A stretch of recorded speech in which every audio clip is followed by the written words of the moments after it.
ప్రభుత్వ ఆసుపత్రిలో దొంగల హల్చల్. నిద్రిస్తున్న రోగుల సహాయకుల నుంచి సెల్ ఫోన్ల చోరీ. సీసీటీవీ ఫుటేజ్ విడుదల చేసిన పోలీసులు. సమాజంలో మహిళలకు భద్రత కరువు, ఆసుపత్రిలో రోగులకు భద్రత కరువు.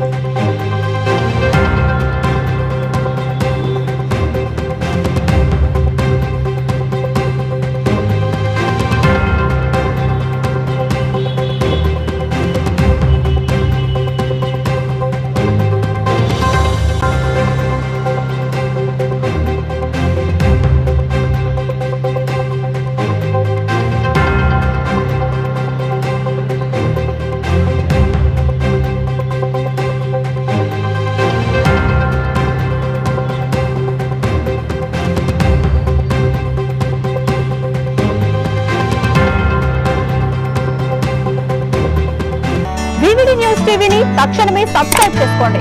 నోటిఫికేషన్ కోసం క్లిక్ చేయండి. మరిన్ని అప్డేట్స్ కోసం ప్రతి ఒక్క కుటుంబానికి ఉచిత ప్రకటనలు వచ్చే విధంగా మీకోసం మీ ముందుకు వివిడి న్యూస్ టీవీని ఏపీ ఫైబర్ నందు 99వ ఛానల్ మరియు యూట్యూబ్ నందు వీక్షించెదరు.